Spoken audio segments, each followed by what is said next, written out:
I'm Doug Fern, and this is my take on music recording. This podcast is usually made for people who are in the professional recording industry, but today's episode is mostly for audiophiles. It takes a look at what goes on in the recording studio. I believe this is somewhat mysterious to many music lovers who may know a huge amount about the listening side of things, but never really understood the process that creates the recordings they love. Most music lovers have an image of the recording studio from what they see in movies and in videos. The reality is often quite different. The recording process is a complex topic, so my explanation is going to be somewhat simplified and incomplete. If listeners want to know more about some aspect of this, please drop me an email telling me what you would like to learn more about. You can send it to dwfern@dwfern.com. And you might find some of the previous 86 episodes interesting, especially those that go into more depth on many of the topics covered in this episode. First, a little history. We think of audio recording as starting with Thomas Edison's invention of the phonograph. Edison was great at turning ideas into commercial products, but like most inventions, the phonograph was based on years of prior research and experimentation. Edison's phonograph used cylinders as the recording and playback medium. The recording media was made from a wax or metal foil. In either case, a stylus engraved a continuous spiral groove around and across the cylinder. Sound was collected by a large horn with a diaphragm at the narrow end, and this was physically coupled to the cutting stylus. It was an entirely mechanical system. It never sounded very good. The cylinder was soon replaced by a disc, which had certain advantages, like using less shelf space for storage of the records and easier replication, but also introduced some new shortcomings, like the decreasing linear speed as the stylus moves toward the center of the disc. The crude early recording systems didn't stop them from being a commercial success. People raved about its perfect reproduction of the original music. It wasn't perfect, of course, and I would suggest that we still have a long way to go to achieve perfect reproduction of music. However, we can create effective recordings with the technology we have today. The system remained entirely mechanical until the late 1920s, when it became electromechanical. A microphone picked up the sound instead of a horn. The microphone signal was amplified by vacuum tube amplifiers, so that it could drive an electromagnetic cutting head coupled to the cutting stylus. That system has remained essentially the same for nearly 100 years, although there have been significant improvements in sound quality. Stereo records became practical in the late 1950s, for example. In 1982, the compact disc brought digital audio to the consumer. CDs had several advantages over vinyl discs and quickly replaced vinyl as the physical medium of choice. Still, there is something magical about the sound on a vinyl disc. I know many people love the sound of vinyl, and it has a great sound when done well. But for those of us who compare the original recording to the LP, there is a world of difference. This is a topic for a future episode. Today, the CD format has passed its peak of popularity, and vinyl albums actually outsell CDs now. Despite that, the sale of music on physical audio formats is only a fraction of what it was 30 years ago. Today, listeners can access millions of recordings via streaming services. It's not high-quality audio because of the data reduction compression schemes. Those compressed formats are surprisingly good, considering how much of the original data is discarded, but still far from high resolution. On the recording side, the technology of 120 years ago started with a bunch of musicians huddled around a large horn. The quietest instruments were placed closest to the horn, and the louder ones in the back. There was no other way to control the balance. Musicians had to be close to the horn, or else the recording level would be too low. This was improved by the electrical method of recording. All recording was monaural, of course. Although there were some fascinating experiments with stereo, it was not an option with the early recording systems. With the development of vacuum tube electronics, the option to use more than one microphone emerged. This was largely driven by radio broadcasting, and, in fact, through the 1950s, most recordings were made with modified broadcast mixing consoles, or the engineering department of a recording studio built their own mixing consoles. The pre-vinyl records were made of shellac and rotated at 78 RPM, which limited the time per side to under 4 minutes. The long-playing vinyl record was introduced in 1948 and rotated at 33 1/3 RPM.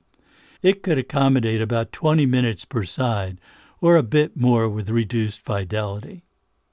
Tape recording came along in the early 1950s and changed the approach to recording entirely.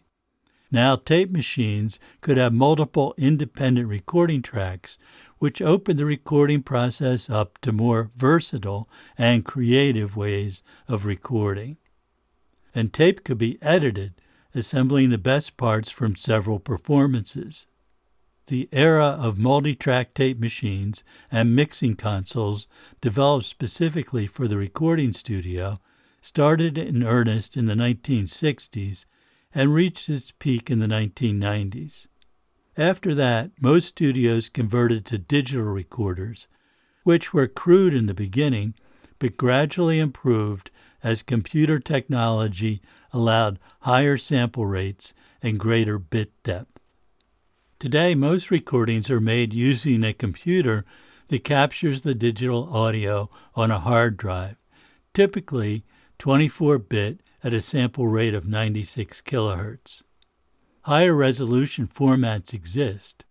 DSD captures music in an improved way.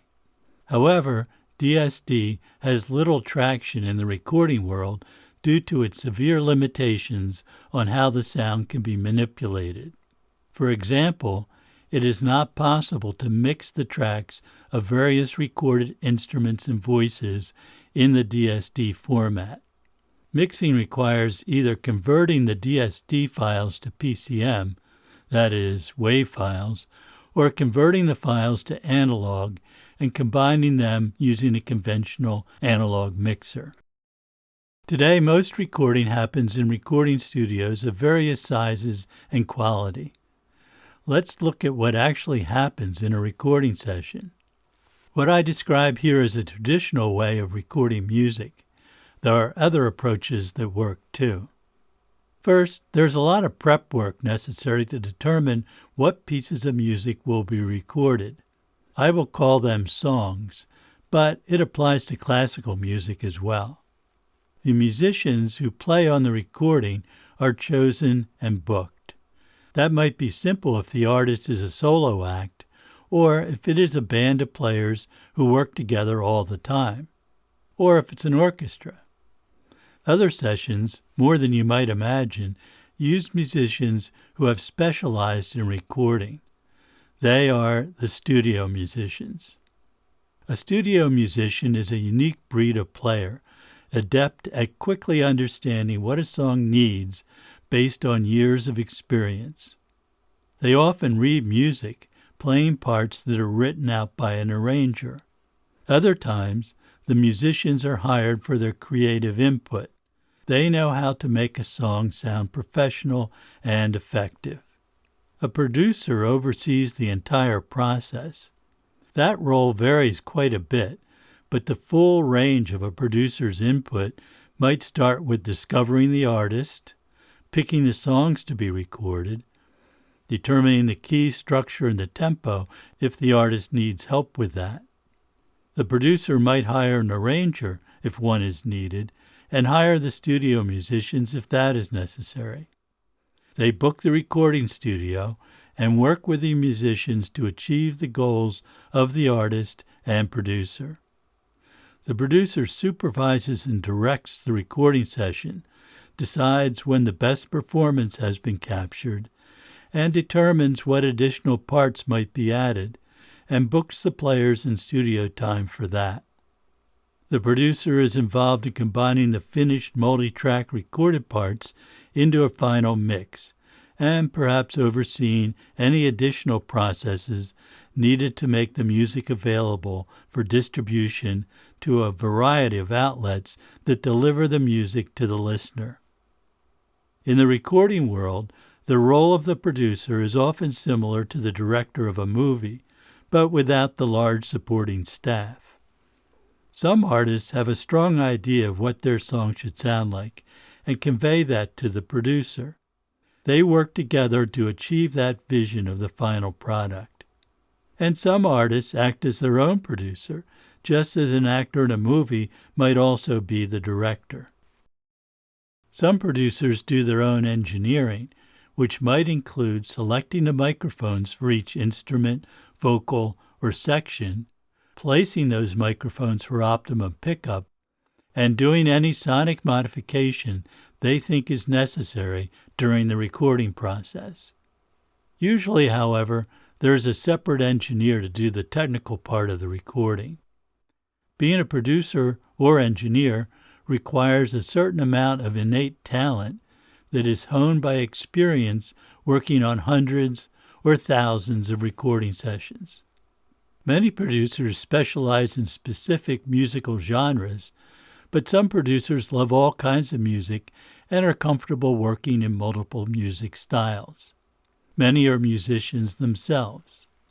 Some degree of musical background is practically a requirement for a producer and for an engineer. In some situations, the producer makes all the decisions during the recording process, but usually decisions are a collaboration between the artist, the producer, the musicians, and the engineer. Recording works best when the creative team is all on the same page. That requires that everyone understands the goal for the recording. The producer and artist have the responsibility of making sure everyone involved can see the entire scope of the project. Let's take a look at the technical details of the recording studio. First, it has to be a space adequate to accommodate all the musicians and their instruments. The studio could be small, the size of a living room, if the artist is the sole player, or it could be huge for recording a symphony orchestra. But even a solo performer can benefit from a larger space to perform if the sound of the studio enhances the music. Typical studios for recording pop, rock, jazz, acoustic, or small chamber ensembles have a minimum long dimension of 35 feet. Many are much larger.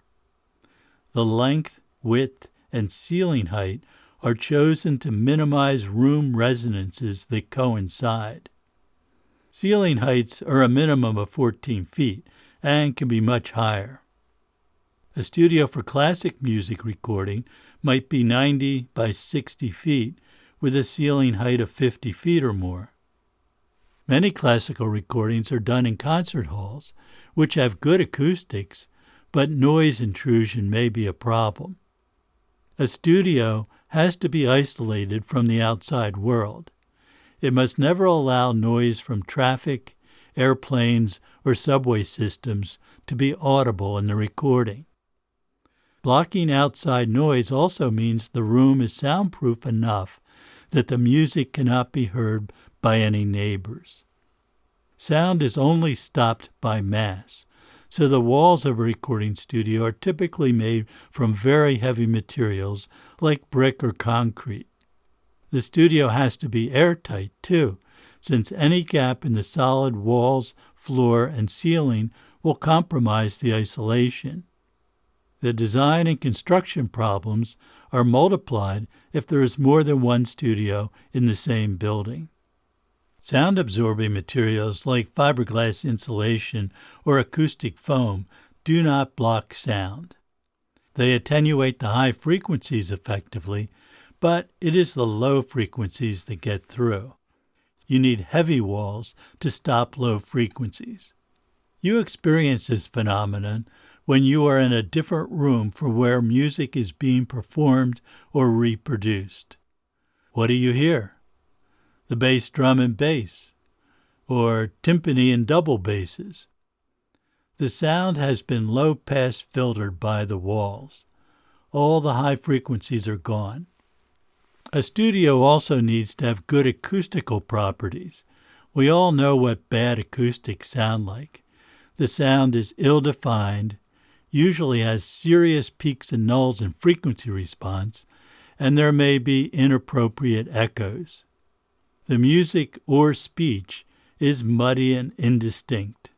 Smaller rooms will likely have an unpleasant boost in the mid-range frequencies.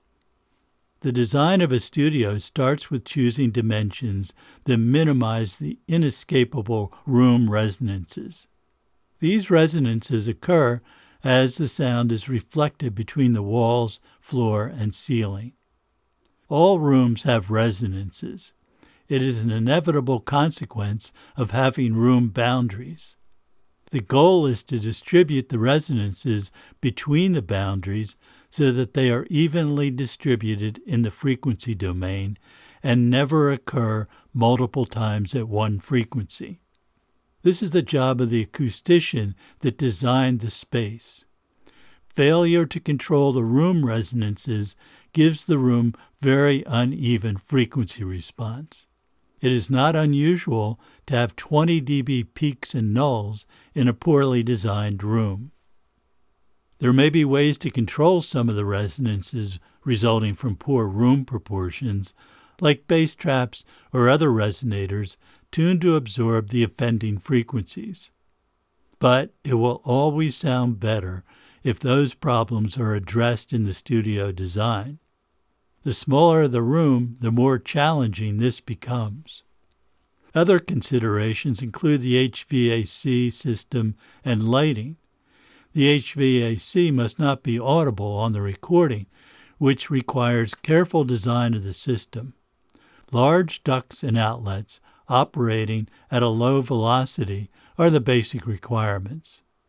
The lighting must be adequate so all the musicians can see any printed music.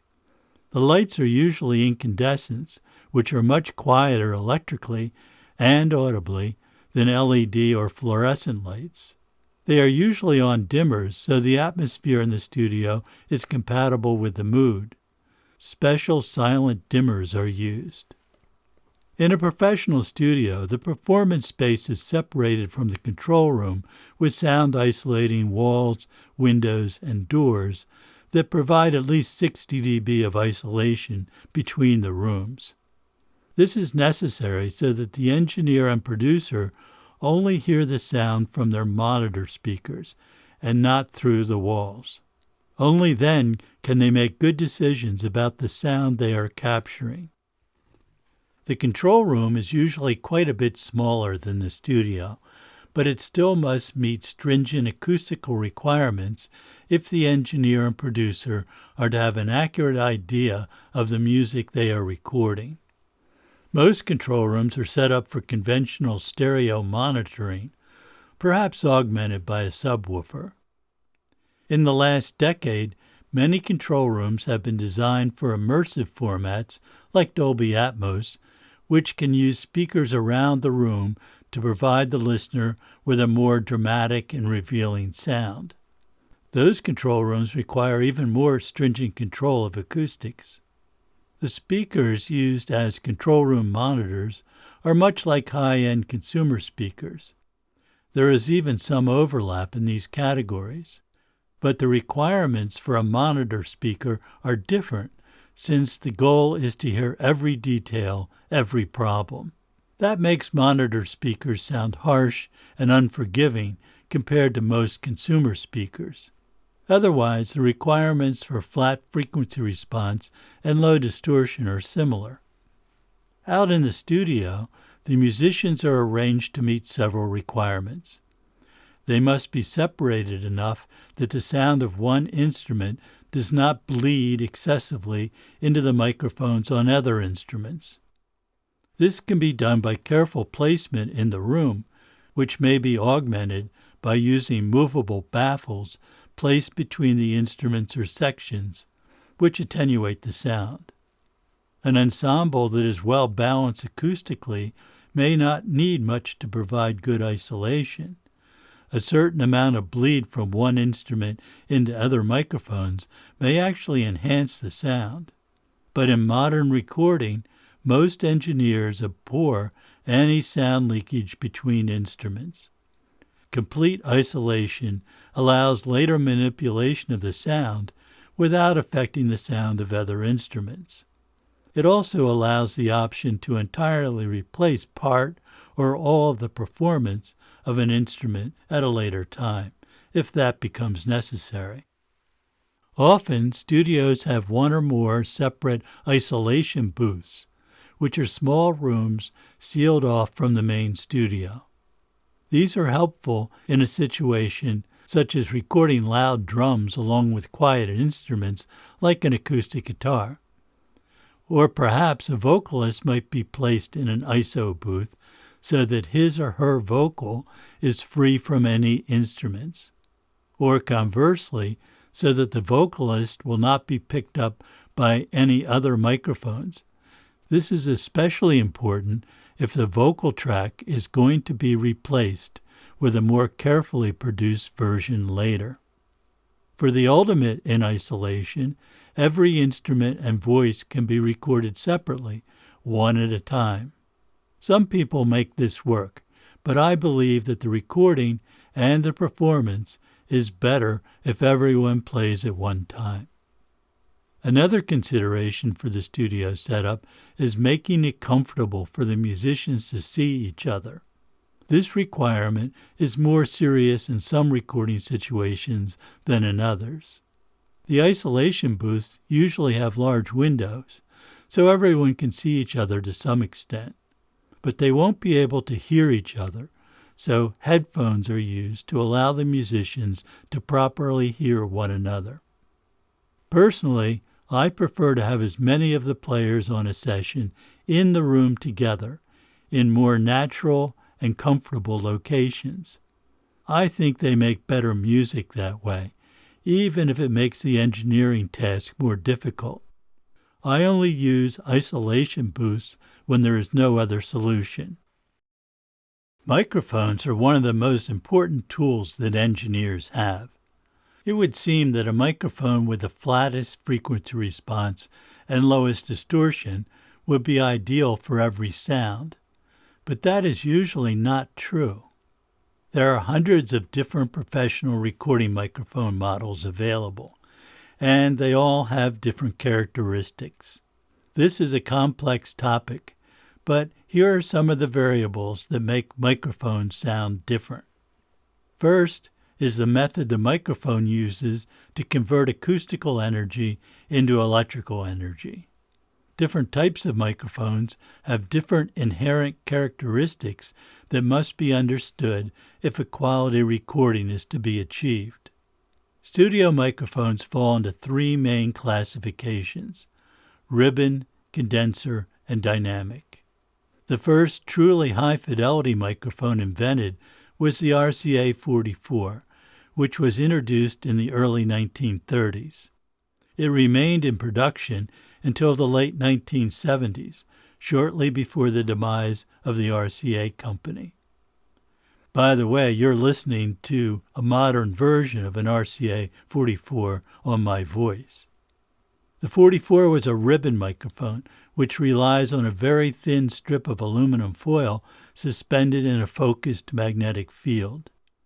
The sound vibrates the aluminum ribbon, which generates a vanishingly small electric current.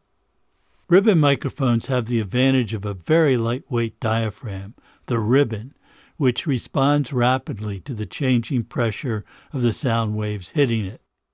That provides a transparent version of the sound. The ribbon microphone principle is as simple as it gets. I am a strong believer in simplicity whenever possible in the recording process, which explains why most of my recording is done with ribbon mics. And that includes any genre of music, from classical to pop, R&B, jazz, rock, hip-hop, punk, and folk.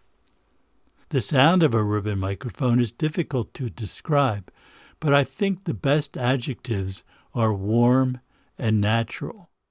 There is a unique quality in the sound of a ribbon microphone that many people love, but they can initially sound dull and unexciting to those accustomed to the sound of condenser microphones. The second major type of mic, and the kind used on most recording sessions, is the condenser mic. This system uses a very thin mylar diaphragm, ranging in size from 1/4 inch to about 1 inch, coated with an extremely thin coating of metal, usually gold. The diaphragm forms one of the two plates of a capacitor. Condenser is the obsolete term for a capacitor. This is the capsule of a condenser mic. Varying pressure on the diaphragm causes the capacitance of the capsule to vary, and this is converted through electronic circuitry inside the mic into a varying voltage that follows the waveform of the music. The electronics of a condenser microphone can be either vacuum tube or solid state.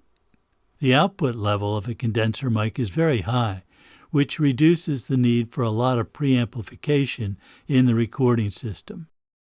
Almost all condenser mics have a presence peak, which boosts frequencies in the 6 to 10 kilohertz range by a few dB.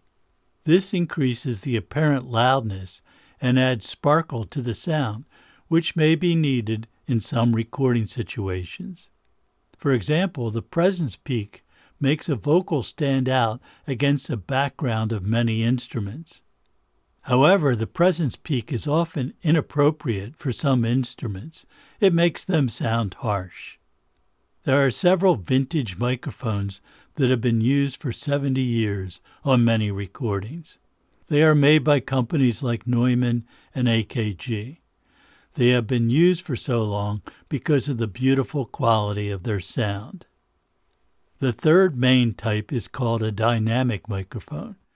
It works on the same principle as the ribbon mic, and, in fact, a ribbon mic is technically considered a type of dynamic mic. But instead of a strip of aluminum foil, the dynamic mic has a plastic diaphragm which supports multiple turns of very fine wire. The coil of the wire is immersed in a strong magnetic field, which generates the electrical signal. A dynamic mic is essentially a tiny loudspeaker operated in reverse. Instead of converting electrical energy into sound, the mic converts sound energy into electrical energy. Most dynamic mics have limited high-frequency response, so they lack the sparkle of a condenser microphone. But they are tolerant of higher sound levels than any other type of mic, so they can be used very close to high-intensity sounds like drums and electric guitars. Dynamic mics are most often used in live performance due to their small size and ruggedness, but they have some limited application in the studio. In addition to the method a microphone uses, there is also the characteristic of its pickup pattern. This can range from omnidirectional, where sound from all directions is picked up roughly equally, to bidirectional, where the mic is sensitive to sound from the front and back of the mic, but not from the sides, to the unidirectional microphones, which picks up sound only from in front of it. Each pattern has its advantages and disadvantages. Omnidirectional mics are noted for their even frequency response. Bidirectional mics have extremely deep nulls off the sides, which can be useful to reduce the pickup of unwanted sounds. Unidirectional mics, often called cardioid mics due to their heart-shaped pickup pattern, are good for suppressing unwanted sounds. but all unidirectional mics have some degree of anomalous off-axis frequency response, which can make the unwanted sounds sound strange and unpleasant.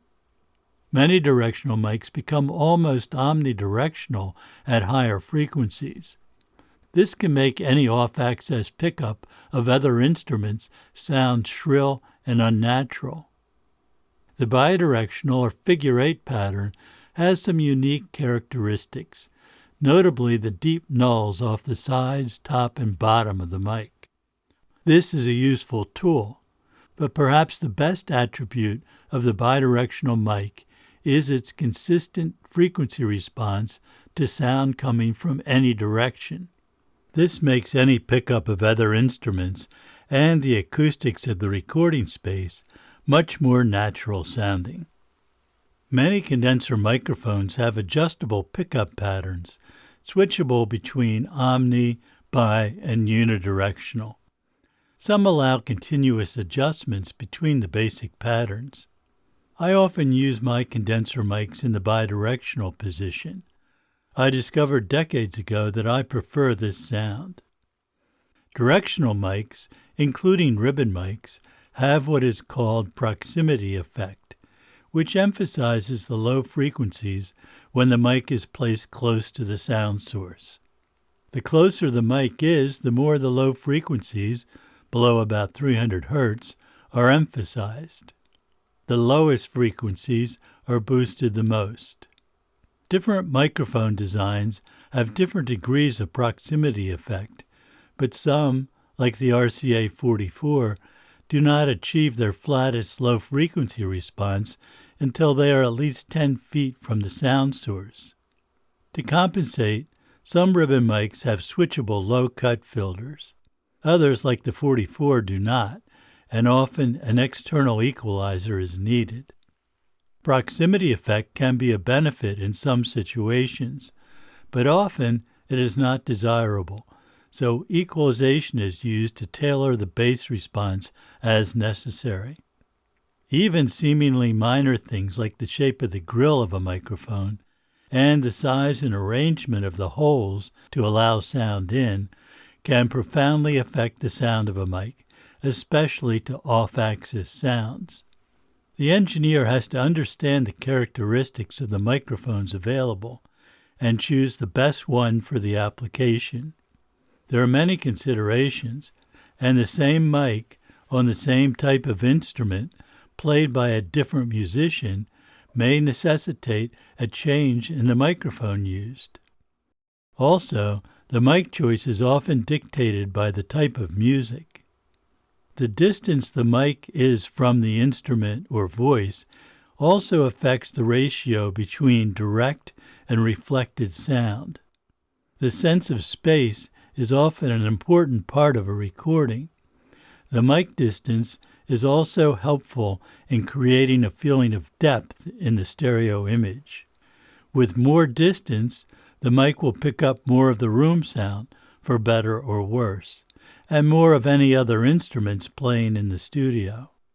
The engineer and producer have to make many decisions about what mic to use, what mic pattern will work best, how to maintain the necessary isolation between instruments, the amount of proximity effect, and how to create an appropriate sense of space in the recording. Many times, compromises are necessary to address the conflicting requirements. All signals in a recording studio are run on low-impedance balanced lines. The source impedance of a microphone is typically 150 ohms. The shielded, low-impedance, balanced mic lines are relatively loss-free over hundreds of feet. The path from the microphone to the preamplifier could be over 100 feet in most studios, so if a high-impedance system was used, it would have severe high-frequency attenuation. The balance cables intrinsically reject interfering signals, which could be from electrical circuits or crosstalk from adjacent lines. This is especially important in our electrically noise-polluted environment. This noise is produced mostly by switching power supplies, which are ubiquitous because of their lightweight and low cost. They are found in the power supplies of almost all consumer equipment, from phone chargers to LED lights to appliances. Variable speed motors and consumer-grade light dimmers are other sources of noise pollution. Keeping that electrical noise out of a recording is a challenge, but properly used balanced cables rarely experience any interference. This type of cable is also largely immune to interference from the AC power line frequencies and from radio frequency signals. RF interference from a cell phone is a special problem because the phone might be very close to the equipment and interconnecting cables. Most studios require every phone be turned off completely. The noise from a cell phone may not get into the recording as obvious interference, but it can raise the noise floor. Microphones are particularly susceptible to cell phone interference. From the mic, the audio goes to a microphone preamplifier, which could be incorporated into a mixing console, or it could be a standalone unit. Mic preamps are critical because if the signal is degraded at that stage, there is no getting it back. For that reason, many recordings use standalone mic preamps, which could be tube or solid state. From the 1960s through the 1990s, virtually all recordings went through a recording console on their way to the recorder. The console provides a way to combine and mix various microphone signals and to route them as necessary. They also provide adjustable auxiliary outputs that could be used to provide a mix to the studio musicians via headphones. Providing the best mix for the musician's headphones is an art in itself. An improper mix can result in sloppy playing or unnecessary stress for the players. A skilled engineer can detect when the headphone mix is not optimum and make changes to help the players. Ideally, the musicians do not even know what changed, but they know they feel better about their playing. The large recording console of years past is becoming obsolescent in modern recording. These behemoths, which take up considerable space and cost well into six figures, have been replaced by a software equivalent, known as a digital audio workstation, or DAW. The graphics on the computer screen emulate the appearance of the recording console with its hundreds of knobs and controls. The DAW can be scaled to the exact size needed for the session and expanded later if the need arises. The DAW software costs only a tiny fraction of its hardware equivalent. This has made recording affordable to just about anyone.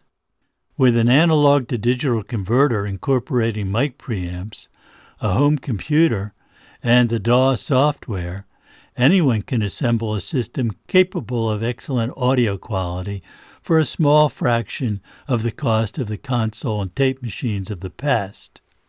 My studio in the 1980s had a 24-track tape machine that cost more than my house. Having the equipment is only one part of the art of recording. It takes talent and experience to record well. Tape is rarely used these days, and the skills for maintaining those machines is largely gone. But some studios still record to tape for its unique sound. Personally, after a lifetime of recording, half to tape and half to digital, I prefer digital. But I still have a tape machine should I ever feel the need to use it on a session. Whether using a large console or its software equivalent, the signals from various microphones in the studio are available for extensive manipulation. One function of the mixing console provides individual equalizers for every input. The term equalizer comes from the telephone system of the 1920s. When radio networks were established, they needed a way to get their program material to their affiliated stations throughout the country. Ordinary telephone lines were used, but they had to be conditioned to pass full audio bandwidth material. The phone company called the devices to do this equalizers because they made the frequency response equal across the spectrum. It didn't take long for these devices to find their way into recording studios as a corrective or creative tool to modify the frequency response of one or more audio signals. For better or worse, it has become standard that the audio from each microphone will be equalized to fit the needs of the producer and engineer. Often, a better solution is to change the microphone or its position, but a bunch of knobs right at your fingertips is easier. There are many types of equalizers used in recording. Some are simple, much like the bass and treble controls on a home system. Others are very complex, with a dozen or more controls to shape the sound.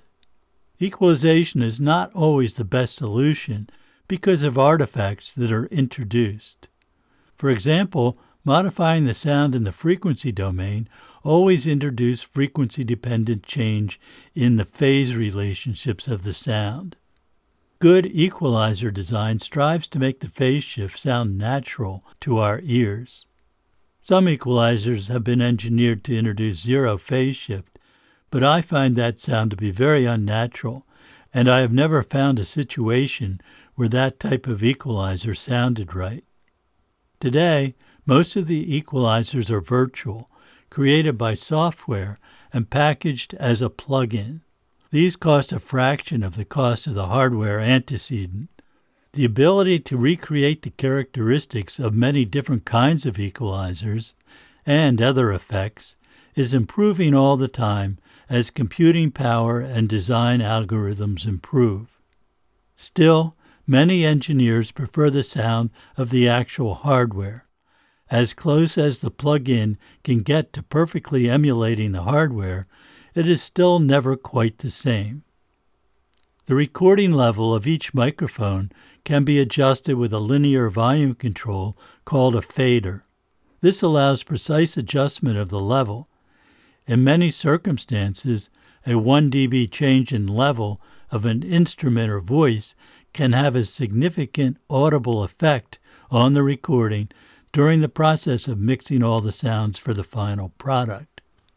The large faders on a physical console are one of its main advantages.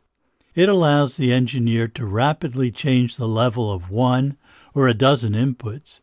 This is far more cumbersome using a mouse. There are hybrid systems that use software along with a simple hardware interface to provide a few physical faders. The engineer has other sound modification tools available. A pan pot allows the sound of any microphone to be positioned anywhere between extreme left and right in the stereo image. Immersive formats, like Dolby Atmos, extend the pan pot concept to permit placing the sound anywhere in the sound field around the listener. A compression amplifier may be used to reduce the dynamic range of a sound or of the entire mix. It does this by reducing the level of any sound that exceeds an adjustable threshold level. It is often necessary to reduce the full dynamic range of a piece of music to make an effective recording. Although studio and quality home equipment is capable of over 100 dB of dynamic range, that full range is impractical in most listening situations. If the music is heard in a car, for example, the ambient noise of a moving car limits the usable range to about 20 dB, even if the original music had a range of 100 dB. The quiet parts would be inaudible under the noise, and the loud parts too loud otherwise. Like everything in recording, we must often make compromises to accommodate all the different listeners and listening situations. In the next episode, I will continue to explore the recording process, starting with what actually happens in a typical recording session. I will talk about different techniques to create a finished recording and look at the mixing and mastering process. I will introduce the concept of subjective loudness.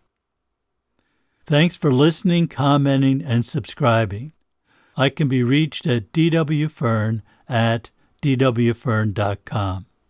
This is my take on music recording. I'm Doug Fern. See you next time.